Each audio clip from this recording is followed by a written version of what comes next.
Guys, and welcome back to the Fantasy Table, brought to you by the Blues Stable. I'm once again your host, and tonight with me I got Theo. Um, I know it's a little bit later than usual that we are sending this out to you guys, but as you probably saw from my profile, I had the media pass again for Colts training camp. Very thankful for that opportunity to be able to go up, take pictures of the Colts during training camp, and yeah, so there's been a lot of that going on, a lot of editing photos. So that's why this is coming out to you a little bit later. But Theo, how you doing? I'm doing great, man. Can't wait to get through these rankings. Yeah, yeah. So tonight we're going to just go over the quick news and notes going around in the NFL cycle right now. And then we're going to talk to you about our fantasy football rankings for this coming year. Hopefully, this can help you out. We're going to talk about some players that each one of us is higher or lower on than the others, and some of them that we mentioned that the other two guys have not mentioned. Austin's not here with us today. He's got some stuff going on right now that he's busy, so he was unfortunately unable to make it for us today. But real quick before we get started, you might see my shirt. I'm going to go ahead and I'm going to show off.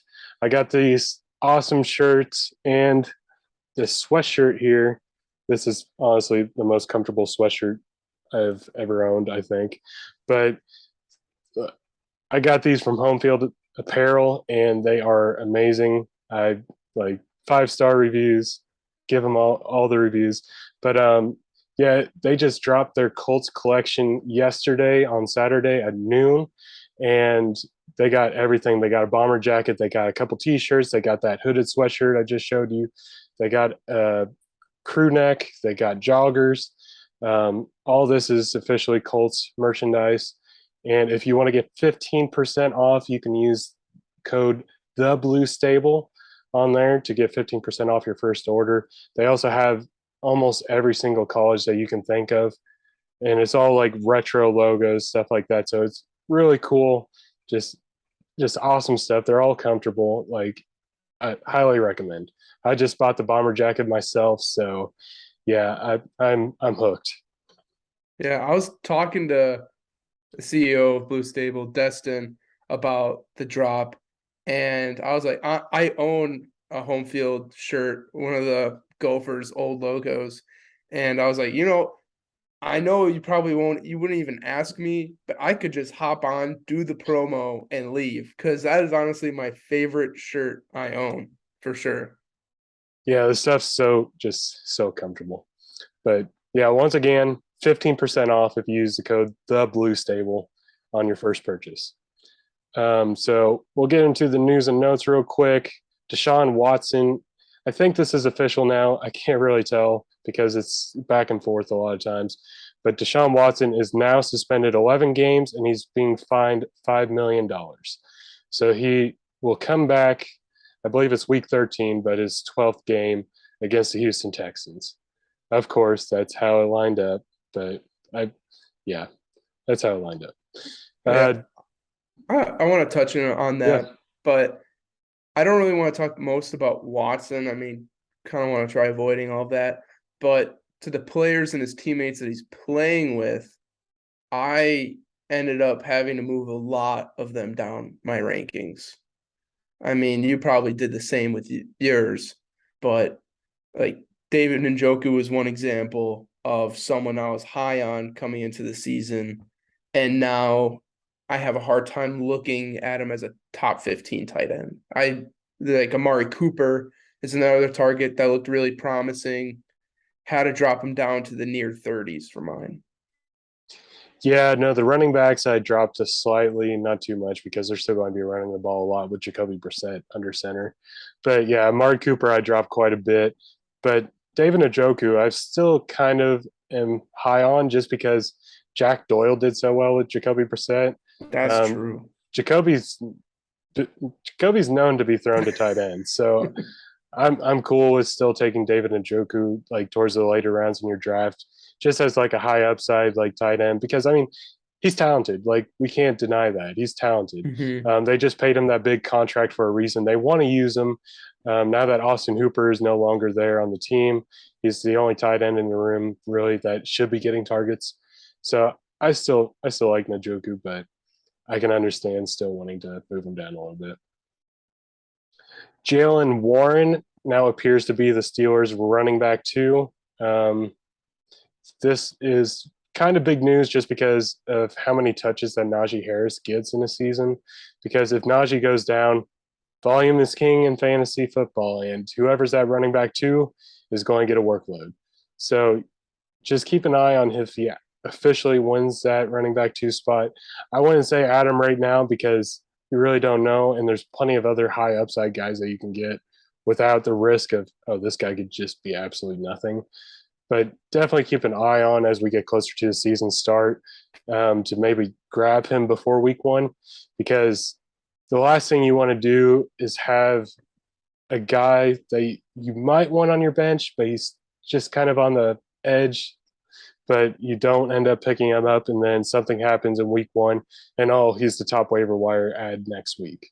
So I always try to do that for week one, just try to get these high upside guys, and if something happens week one, then I get the highest waiver wire pickup for free. Brian Robinson got the first set with the starters, and Antonio Gibson was returning kicks. And I know they talked to Ron Rivera about this, and Ron Rivera said, yeah, I think Gibson can be our kick returner. Man, I tell you what, the Gibson decline has been astronomical. I don't know if I've seen anything like this. Dude was a top 10 running back, or not top 10, but like top 15 running back in fantasy the past 2 years. And now he's just still on his rookie contract, and he's just all of a sudden second string. Oh, they don't regard his health at all. They're just like, you know what, we're sending you back here, special teams, opening game, opening kickoff every time. They're going to be returning kicks. It's unbelievable, to be honest. Like, I mean, you kind of expected, it's like, I don't know, historically talking about running backs drafted at his rank, like just like the decline and how they've done.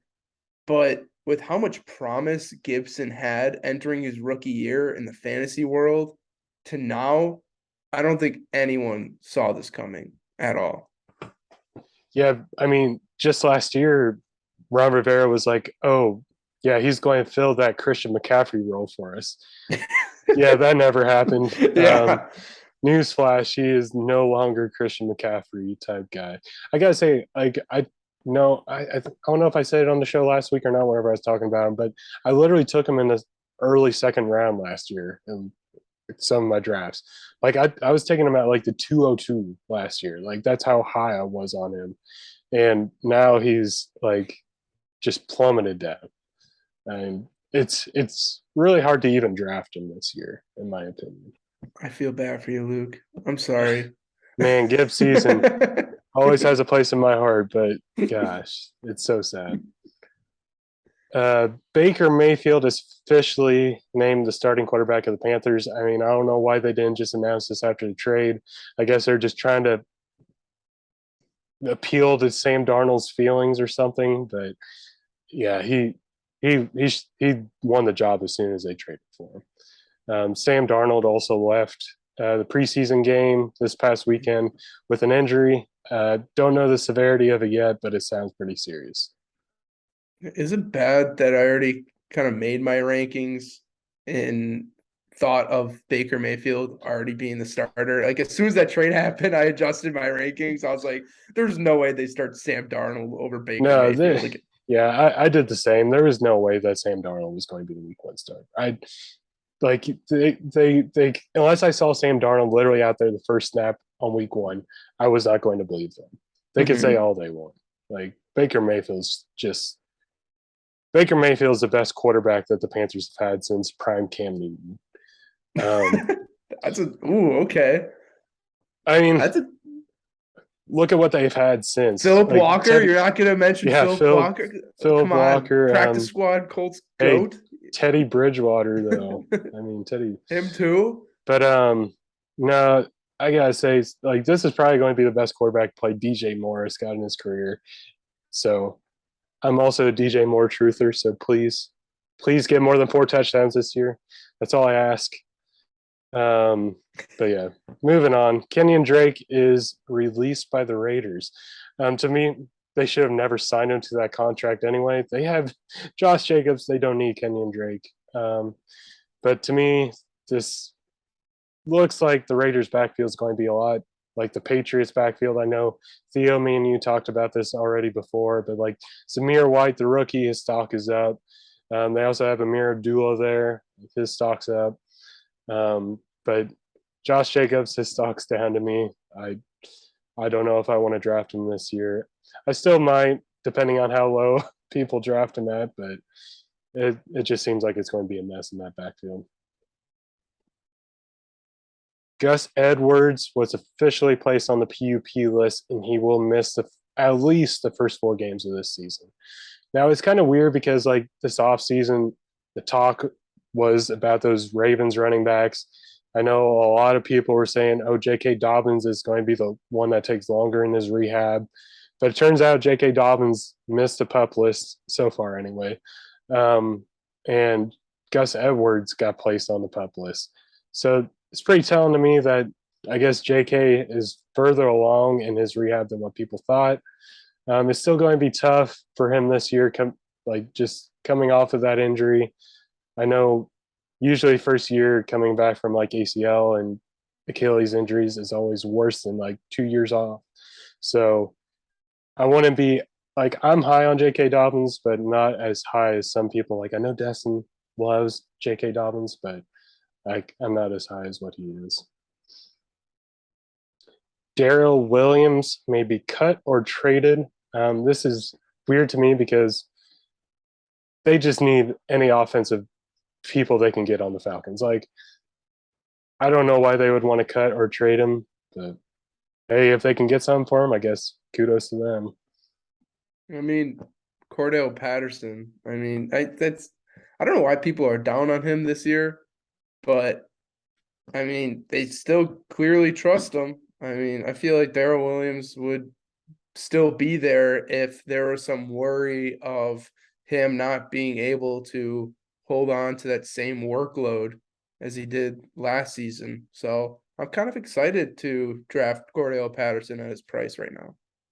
Yeah, especially with that news, that should bump up your rankings of Cordell Patterson a little bit. And I know I need to update mine with that because like I was worried because like I saw reports like Darrell Williams could be like the starting running back, while Patterson's more of like the change of pace and like almost a wide receiver, like how the Colts are using Naheem Hines, type like that. Which I mean it makes sense for Patterson because he got drafted to the NFL as a wide receiver, so I feel like he has pretty good receiving capabilities. But yeah, I think Patterson's going to be a value this year. And then last but not least, Gino Smith has won the starting job for the Seahawks. Yes. They finally named a starter, and it's Gino Smith over Drew Lock, who they traded Russell Wilson away for. Not really. They traded him for the picks, but Drew Lock is still there. He's still around. To me, Gino Smith raises the floor from what Drew Lock is, but also lowers the ceiling. I don't know. I still kind of want to stay away from these Seahawks players. It just seems like it's going to be a mess this year for offense because you got Rashad Penny, who was finished off hot last year, but you also got the second round rookie with Kenneth Walker. The 2 wide receivers, DK Metcalf, Tyler Lockett. Can Gino support 2 wide receivers? Can he support 1? Do we even know? And what if? Well, I mean, even if he does support 1, we don't know which one is going to be. So it's like, I don't know. Just a dead man walk. You think Gino Smith is just a dead man walking in Seattle? Well, I mean, he's not going to be a starter next year. Yeah, I feel pretty confident saying that. So it just seems almost hard for me to draft any Seahawks players this year.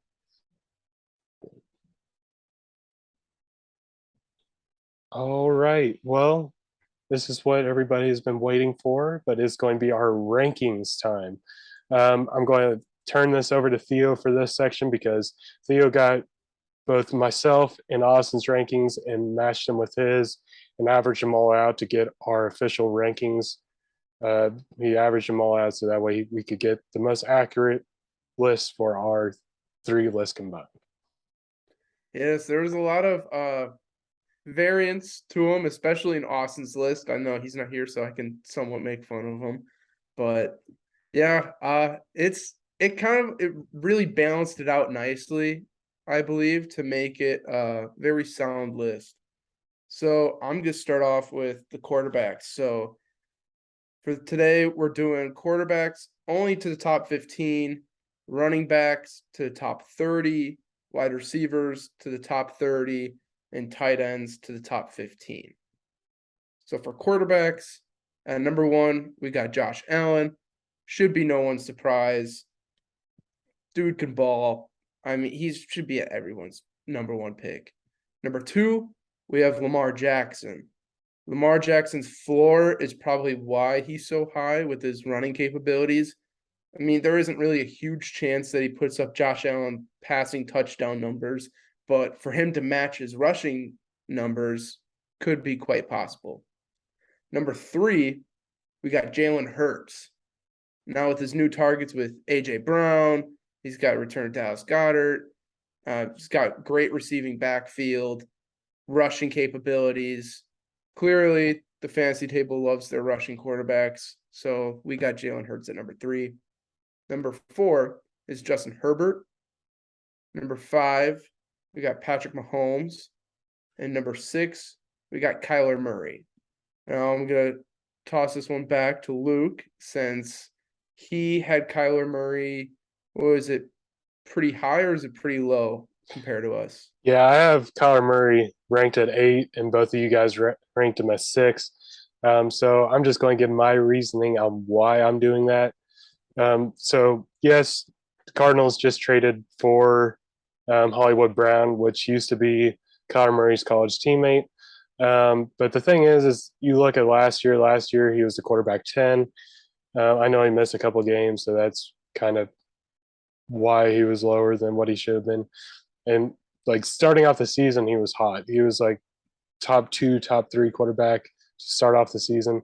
But the thing that hurts him this year, I think, is DeAndre Hopkins is going to miss 6 games with his suspension. You got Christian Kirk leaving in free agency. You got Chase Edmonds leaving in free agency. Like, you look at that backfield, James Conner is not really a receiving running back. I know they've been working on it, and he's a lot better than what he used to be, but he's not the same type of receiving running back as what Chase Edmonds was. DeAndre Hopkins is still an elite wide receiver in this league. Him missing 6 games is going to hurt. Hollywood Brown, I really like him this year, but whenever your receiving core starting off the year is going to be Hollywood Brown and Rondale Moore and Zach Ertz, I'm not really like loving that for him. I still think he's got the rushing upside on him. That's why I didn't rank him like at 10 or anything like that. I still think he's going to be good this year. I still would draft him, but I just can't draft him as high as what these other guys were drafting him at. And plus, another thing that really, I don't know, it just kind of threw me off was whenever he finally got that contract and they put in the like study clause. I don't know, that just kind of turned me off on him. I was just like, I don't really know if I want to like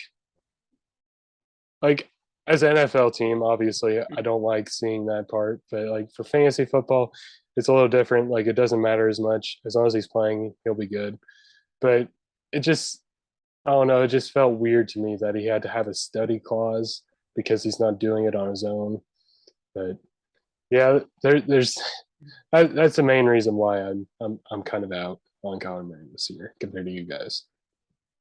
Yeah, and the Cardinals got some flack for that too, and they ended up removing it out of their contract, which is even adds more to your point to worry about it, if I'm being honest. I mean, because if they kept it on their contract, it's really sticking to their guns that they believe in it and they don't really care. But to see it as just like an add-on, as like an incentive, it's kind of a weird obstacle to look around when gauging it from a fantasy aspect. So I'm going to continue on with the quarterback rankings. We got number 7, Joe Burrow. Then we got Tom Brady at number 8, Aaron Rodgers at number 9, Matthew Stafford at number 10, Dak Prescott at number 11, the golden boy Trey Lance at 12. Everybody loves him this season. I mean, I've seen people have him in the top 10, which if you're truly drafting for his ceiling, yeah, he should be in the top 10. Yeah, man, Trey Lance is so tough because like I loved him coming out of college. Um, but I could see him being kind of like a Jalen Hurts type player. He's got great receiving weapons there with IU, Debo Samuel, and George Kittle, and then like running backs Elijah Mitchell. He's pretty good too. So uh, he's got the rushing upside. I know we talked about that with Jalen Hurts. Like the rushing upside just helps so much.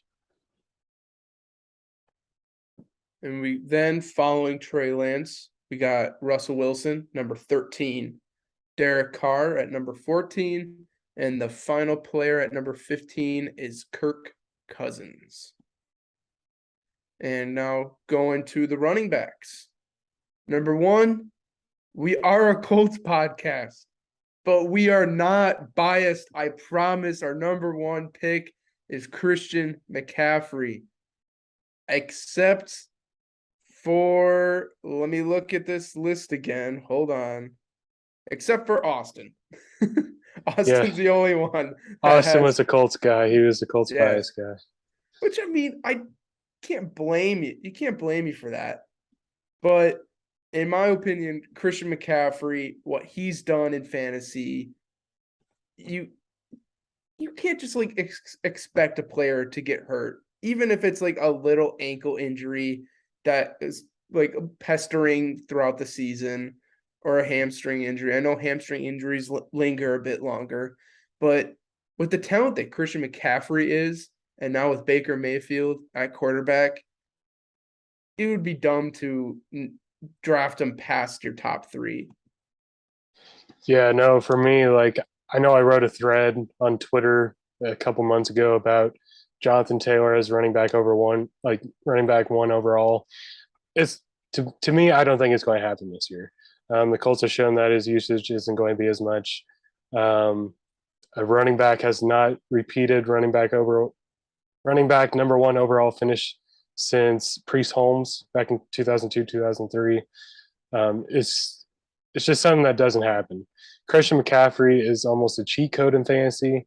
If he's healthy, he gets you like almost 30 points a game, which is just nuts. But yeah, scared money, don't make money. I'm drafting Christian McCaffrey number 1 if I get it. That's a quotable from Luke right there. So Jonathan Taylor, we got at 2. So we don't hate him. We promise we don't hate Jonathan Taylor. We got him at 2. He showed it last season. He's got the talent. He's at 2. Number 3 is Austin Eckler. And number 4, Derrick Henry. Now, I want to touch a little bit on Derrick Henry and how a lot of people see his injury last season as worrying into this season. I have him at number 3 in my ranking, so it's 3-4. I mean, not a whole world's difference.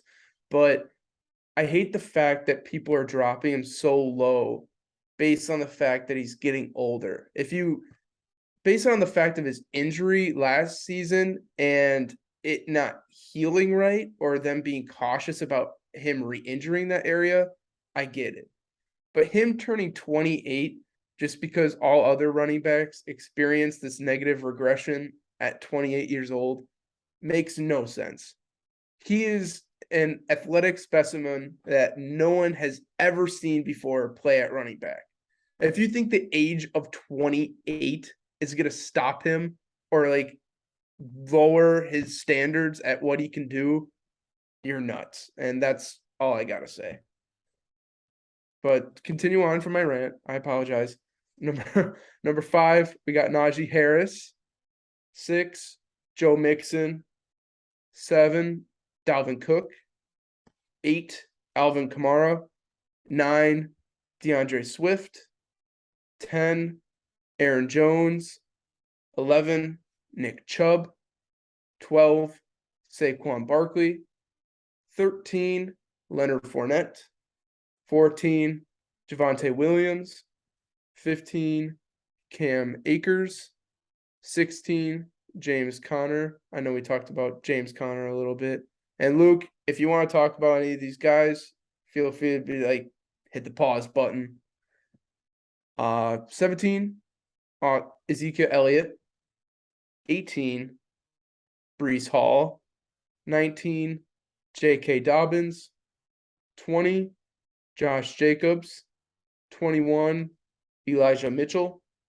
22, Travis Etienne. 23, A.J. Dillon.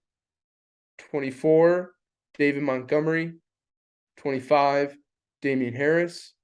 26, Clyde Edwards-Helaire. 27, Cordell Patterson. 28, I believe this is our first sort of handcuff option, like elite tier handcuff option, in Kareem Hunt. 29, Melvin Gordon. And 30, James Robinson.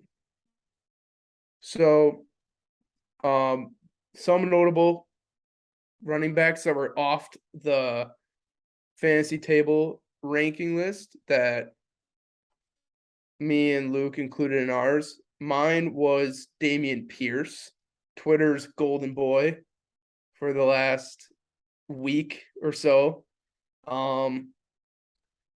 Yeah, he's been just that running back one finally in Houston. I don't know if it's that Arian Foster type feel that people are getting, like some nostalgia from that. It's like, ooh, there's some promise to that. I am personally not seeing it, but I'm willing to put him at 30 in my rankings, just purely based off of the expected volume. Now, Damian Pierce's time at Florida in college, he never really showed the capability of having that running back one workload volume or experience throughout a whole season. So it's going to be really interesting to see how he competes with Marlon Mack, who has had that experience, and Rex Burkhead, who hasn't had that experience, but has shown to have signs exploding during the late of the season. Be cautious on Damian Pierce. I say to sell him, right? If you've already drafted in fantasy, I think it would be smart to sell him right now, because with the hype, this might be the highest his price is. Because you can honestly get him for a really nice low tier flex wide receiver that with a high ceiling. As a rookie, Damien, what was he drafted? Day 3? I believe he was day 3. I believe so, yeah. I'm not for certain, but historically, the day 3 running backs have troubles kicking off their rookie year. I know Philip Lindsay, he's an anomaly. I mean, dude went off his rookie season, first undrafted rookie in the Pro Bowl, but you can't expect that from everybody. And that's why I'm being a little bit cautious on Damien Pierce this year. And for you, Luke, you had Chase Edmonds on your list. And why don't you talk more about why you had Chase Edmonds at 28? yeah, so I had Chase Edmonds on my list for the top 30 just because I feel like this Dolphins offense is going to take a step forward. And we look at Chase Edmonds in Arizona. He was a number 34 running back last year. And that was with James Conner there scoring like 18, 20 touchdowns. And he's still number 34 running back. He's now the lead starting running back in Miami. He is being paid top 12 money at the running back position. So they're paying him like he's going to be their starting running back. So he's going to be used. He's being used as a receiving running back as well. So he's going to get both the rushing attempts and the receiving attempts, which could be a 3-down roll for him. And if he gets that, that is very good for fantasy football. I know people have been talking about like Raheem Mostert. Guess what? Raheem Mostert in his career, 0 games with 20 rushing attempts. 0 for 20 rushing attempts. He's, to me at this point, he's just nothing but a backup third stringer. But yeah, for Miami, I really like him this year. Let me really quickly look at Gaskin while he was there. See, Myles Gaskin was a number 24 running back last year on the Dolphins. If Myles Gaskin can do it, Chase Edmonds is way better than Myles Gaskin. I think he's definitely going to be a top 30 running back. I truly don't see how he won't be. Yeah, in that style of offense, it might be rare to see Chase Edmonds hit that 20 attempt in a game, but just having the experience of it really puts him ahead and in a different tier of instead of that's not of Mostert or Gaskin. So going on to the wide receivers, real quick, I'm just looking back at like last year, even with the Cardinals, whenever James Conner was out for the 2 games late in the season, and Chase Edmonds scored 26.7 fantasy points against Indianapolis and 13.2 against the Dallas Cowboys. So it's like he's got a pretty safe floor just because of that receiving upside that he has. But yeah, I just feel like I agree with the 20 rushing mark. He might not get that either in Miami, and his targets are going to be kind of off because of Tyreek Hill and Jalen Waddle. They're obviously going to be the top 2 guys, but I still think Tua, he's going to get those checkdowns to Chase Edmonds every once in a while. That's why I don't have him ranked as like number 15 because of this, but yeah, I still think he's going to be top 30. I mean, with that one Twitter clip that the Dolphins posted of Tua throwing that duck ball to Tyreek, I mean, Chase Edmonds is probably right there to catch it if Tyreek's not there. Anyway, wide receivers, our only consensus number 1 position player throughout all of our rankings, Justin Jefferson, number 1. Is that a surprise to some people? I mean, some people might have Cooper Kupp as number 1. I wouldn't blame them, but Justin Jefferson, it's kind of hard to expect a wide receiver to repeat another wide receiver 1 season. It probably isn't as bad as it is the running backs, but with the wide receivers, with how the NFL landscape is going, there's just so much variety to the options that you kind of have to throw a dart at the dartboard and hope that one of the 5 top receivers are able to make it to that number 1 ranking. So got Justin Jefferson at number 1, Cooper Kupp at number 2, Jamar Chase at number 3, and Stefan Diggs at number 4. And I'm going to talk about a little bit about Stefan Diggs because I had him rated at 2 in my list, while Luke and Austin both rated him at 4. Now, why I rated him that high is because I truly believe that Josh Allen is my number 1 quarterback, not just because of his rushing aspect and how he's performed the previous seasons, but because I believe that he has an MVP season in him this year. With the roster that they've built in the division that they're in, you have to expect that at least one wide receiver is going to explode on that offense. And if it isn't, I mean, Josh Allen, of course, but Stefan Diggs is right there to take all the volume, majority of the volume, including touchdowns as well on top of that. I know a lot of people talk about Gabe Davis and Dawson Knox. Dawson Knox hasn't shown too much in the past. Even with Josh Allen being a quarterback 1 in fantasy, he hasn't shown too much of him being a huge asset in that offense. So to see Stefan Diggs take in that MVP volume, that's why I got him ranked at number 2. And number 5, we got Devontae Adams. 6, CeeDee Lamb. And number 7, Deebo Samuel. 8, Tyreek Hill. 9, Mike Evans. 10, Michael Pittman. That's our boy. 11, A.J. Brown. 12, T. Higgins. 13, Deontay Johnson. 14, DJ Moore. That's Luke's boy. 15, Keenan Allen. 16, Jalen Waddle.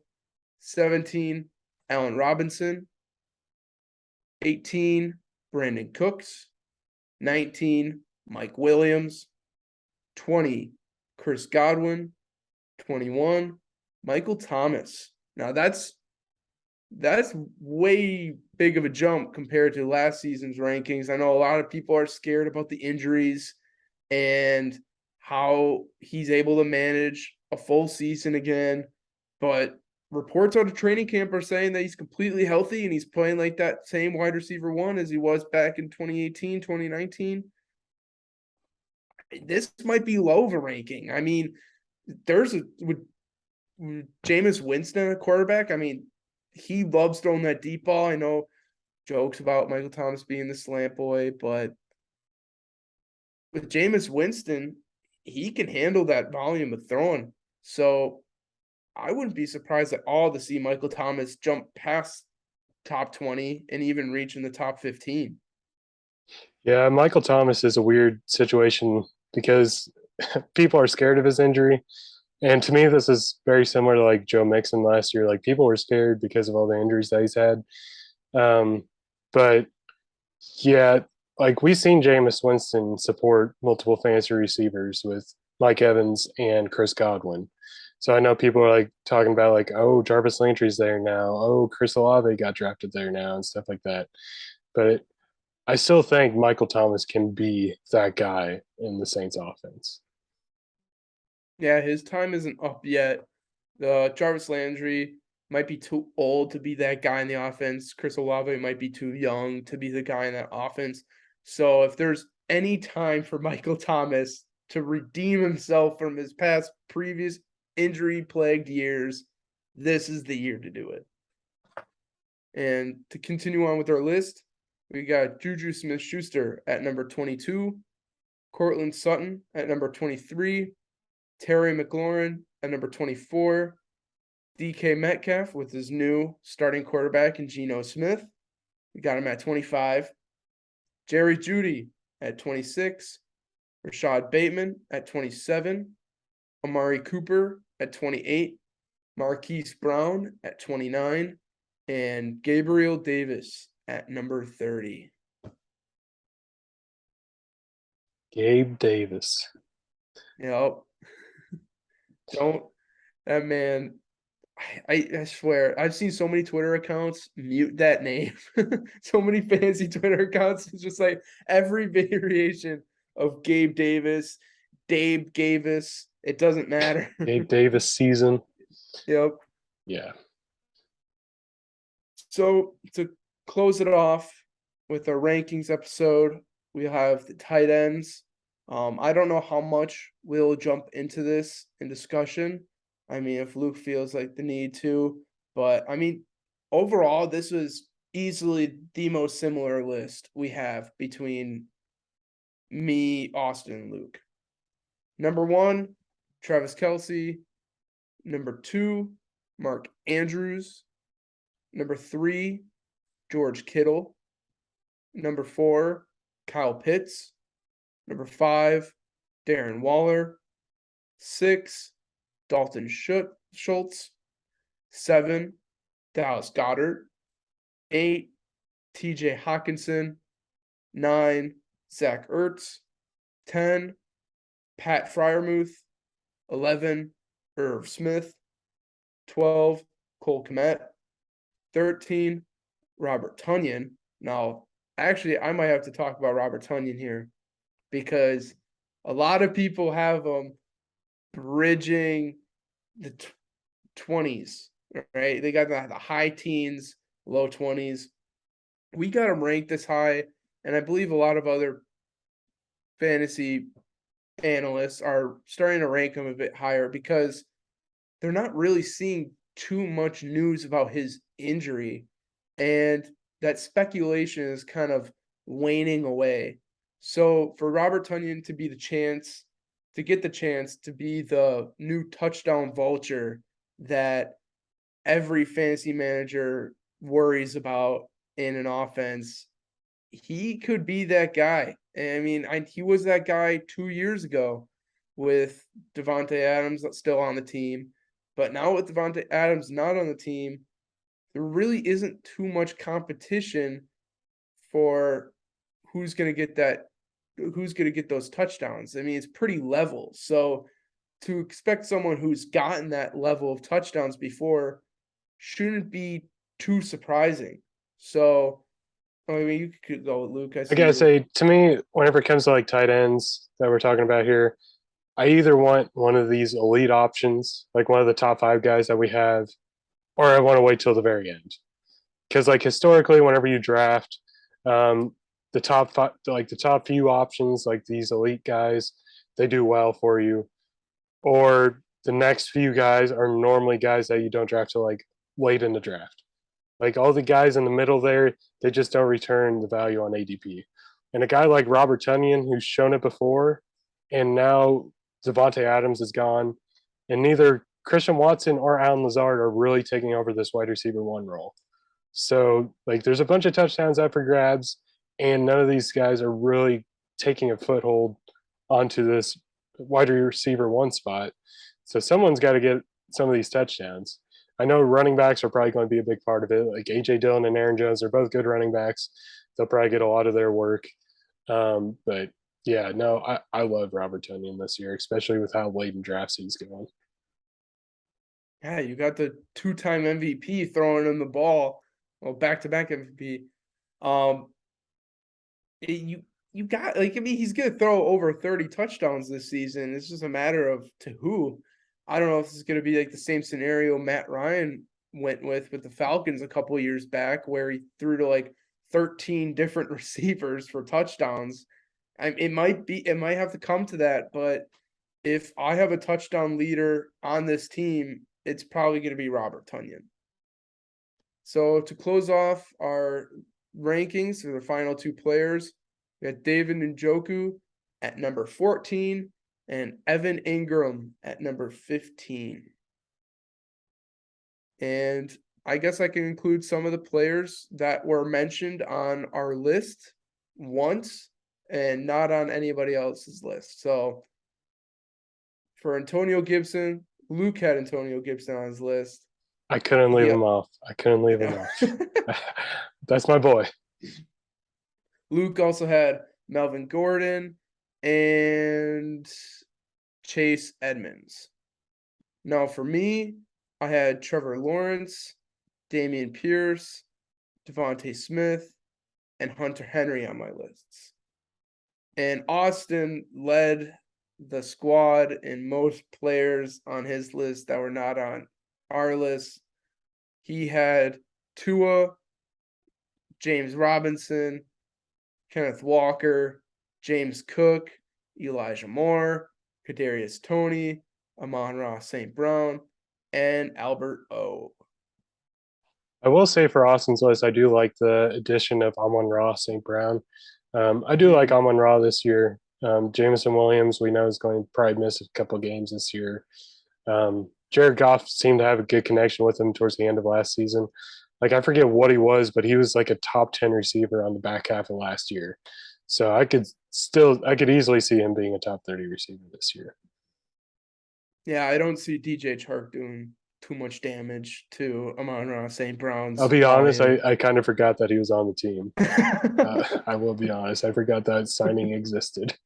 Yeah, I'm pretty sure a lot of people did. I mean, it's a good addition, but Jared Goff's connection with Amon-Ra St. Brown is going to be way, way more than anything he's going to have with DJ Chark this season. And Jared Goff hasn't shown too much enthusiasm to give TJ Hawkinson the ball, even though people still rate him as a top 10 tight end. I mean, I still do, just because, crossing my fingers, hopefully someday he finally fills up that potential, but I'm giving that talent is just too good to pass up. Yeah. But that's about it for the rankings. I don't know. Yeah. So those are our rankings for this year.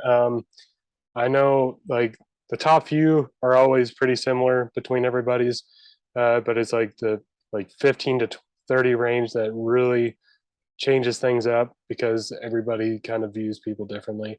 Like how we talked about how a bunch of us had these guys only mentioned once in our rankings. Like I had Melvin Gordon in my rankings as well, just because I know the Broncos how they did the split last year. I could see it being Javonte getting a little bit more this year than what Melvin Gordon did last year, but I still think it's going to be a kind of big split between those two guys. He's going to still get his work. But yeah, those are rankings for this year. I know people are probably going to have comments about that. If you got comments saying that we ranked someone too high, or you're mad that we didn't have Jonathan Taylor as running back number one, leave them in the comments. We'll listen to you. We'll reply why. I know I did an article lately on thebluestable.com. That was a Colts fantasy football draft or pass. If you want to go check that out, go check it out on the website. But yeah, I believe that's all for us, Theo, unless you have something else that you want to say. I'm all good, man. I'm all talked out now.